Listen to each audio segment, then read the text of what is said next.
বৈশাখী মেলা মুঘল সম্রাট আকবরের সময় শুরু হলেও এই উপমহাদেশে মেলা শুরু হয়েছিল আরও আগে।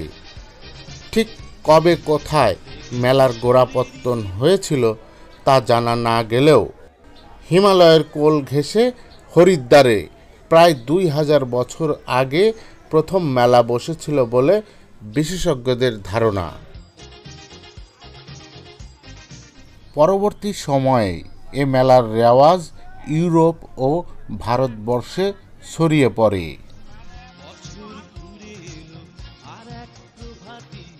জানা যায় শিল্পপণ্য নিয়ে মূলত মেলার সূত্রপাত ঘটে 1797 খ্রিস্টাব্দে।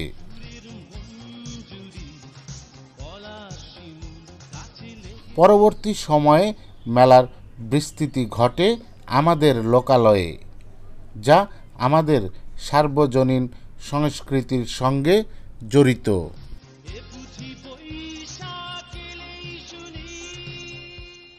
বাংলার গ্রামীণ জীবনের সঙ্গে ওতপ্রোতভাবে জড়িত এ মেলা নববর্ষকে যেমন উৎসব মুখর করে তোলে, তেমনি প্রাণের সঞ্চার হয় আমাদের মনে।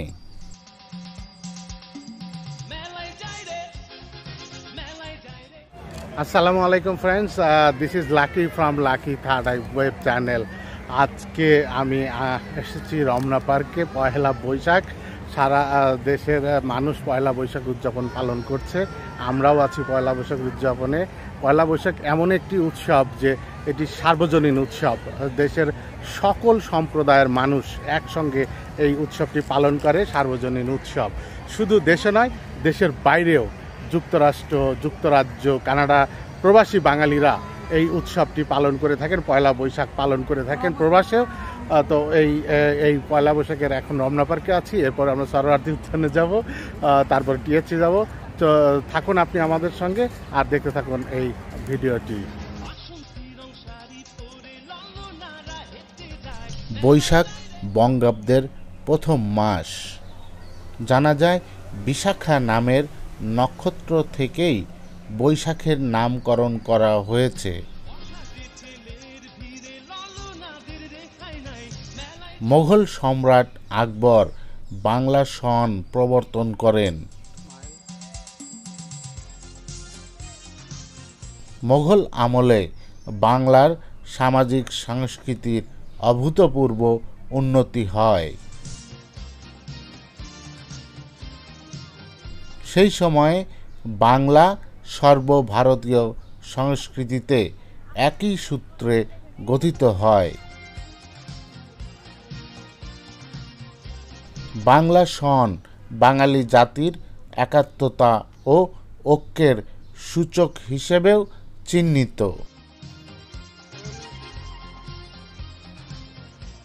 সম্রাট আকবর 1556 খ্রিস্টাব্দে দিল্লির সিংহাসনে আরোহণ করেন। 29 বছর শাসন কার্য পরিচালনার পর বর্ষপঞ্জি সংস্কারের কাজে হাত দেন। তিনি বাংলা সন সম্পর্কিত এক নির্দেশনাও জারি করেন 10 মার্চ 1585 খ্রিস্টাব্দে। তবে তিনি তা কাগজে কলমে কার্যকর করেছিলেন পেছন থেকেই, তথা তার সিংহাসনে বসার সাল থেকেই।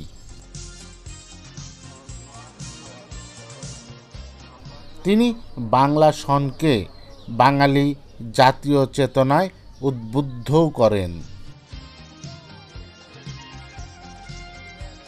নতুন বছরের সূচনায় পালিত হয় হালখাতা। পহেলা বৈশাখের আগের দিন অর্থাৎ চৈত্রের শেষ দিন পালিত হয় চৈত্র সংক্রান্তি। বসে বারোয়ারি মেলা। শহরের মেলায় পান্তা ভাত ও ইলিশ খাবারের রেওয়াজ চালু হয়েছিল। এই বছরে আমি পুরো রমনা পার্কের কোথাও ইলিশ পান্তার স্টল বা দোকান বসতে দেখিনি। তাই বলছিলাম যে ইলিশ পান্তার রেওয়াজ চালু হয়েছিল। তবে গ্রাম বাংলার মানুষ আর্থিক অনটনের কারণে ইলিশের নাগাল না পেয়ে পেঁয়াজ কাঁচামরিচ দিয়ে পান্তা খেয়ে নববর্ষের সূচনা করে থাকেন। গ্রামে একসময় ভোজন রস, নাড়ু, মোয়া, মুরালি, খাজা, চিরা, দই, গুড়, বাতাসা ইত্যাদি খাবার খেয়ে দিনের সূচনা করা হতো। কোথাও কোথাও এখনও আয়োজন হয় নানা ধরনের খেলাধুলার, বাজনাসহ ঢাক ঢোল সহ নানা বাদ্যযন্ত্রের। বন্ধুরা, এইটা হচ্ছে যে সারোয়ার্দী উদ্যান। সারোয়ার্দী উদ্যানে আমরা এসেছি রমনা পার্কের পরে, কিন্তু এখানে এসে যেটা দেখতে পেলাম সেটা হলো যে এই সারোয়ার্দী উদ্যান, এখানে শহীদ স্বাধীনতা স্তম্ভ আছে, অনেক উন্নয়ন কাজ হয়, কিন্তু এই পার্কের অবস্থা খুবই খারাপ। এত নোংরা, জঘন্য একটা পরিবেশ। এবং একটু পরপরই দেখা যাচ্ছে যে কিছু লোকজন বসে বসে কিছু একটা করছে আর কি। সারোয়ার্দী উদ্যানে কি করছে নিশ্চয়ই আপনারা এটা আন্দাজ করতে পারেন। মোগল সম্রাট আকবর 1586 খ্রিস্টাব্দে এই যে পয়লা বৈশাখ প্রথা চালু করেন, এবং সেই সময় চৈত্র মাসের শেষ দিন সমস্ত কৃষকরা তাদের বৎসরের বাকি খাজনা বা কর যা তা পরিশোধ করতেন, এবং পরের দিন পয়লা বৈশাখ একটা উৎসব পালন করা হতো। এবং সেই সময় হইতেই যে পয়লা বৈশাখ চালু হয়ে আসছে সেই মোগল সম্রাট আকবরের সময় থেকে। অতএব এইটা কোনোভাবেই কোনো হিন্দু সংস্কৃতি না, এটা আমাদের মুসলমানদের সংস্কৃতি। পয়লা বৈশাখ আমাদের বাঙালির সংস্কৃতি। যে যাই বলুক, এটাই সত্য, এটাই ইতিহাস বলে। জ্ঞান, বিজ্ঞান, মানস ভাবনা, সাহিত্য, সঙ্গীত, নৃত্য, চিত্র ও চারুকলায় প্রতিফলিত হয় নববর্ষের ভাবনা। পহেলা বৈশাখ উদযাপন বাঙালি সংস্কৃতির অবিচ্ছেদ্য অংশ। আজ পহেলা বৈশাখ বা পয়লা বৈশাখ বাঙালির বর্ষবরণের দিন, আনন্দের দিন, উৎসবের দিন।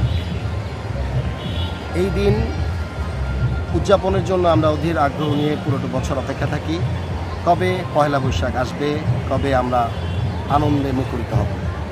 কিন্তু ইদানিং দেখা যাচ্ছে যে আমাদের এই উৎসবকে নিয়ে বিতর্ক তৈরি করার চেষ্টা চলছে। যেমন মঙ্গল শোভাযাত্রা, আমি আমার জন্মের পর থেকে দেখে আসছি মঙ্গল শোভাযাত্রা বলতে কোনো বিতর্ক ছিল না এতদিন। হঠাৎ করে অনেকেই বিতর্ক তৈরি করার চেষ্টা করছে, অনেকে বলার চেষ্টা করছে এটা আমাদের ধর্মের সাথে সাংঘর্ষিক, এটা আমাদের অপসংস্কৃতি আমরা বহন করছি, কিন্তু আসলে আমরা যুগ যুগ ধরে আসলে এই সংস্কৃতির সাথেই চলছি। এবং আমরা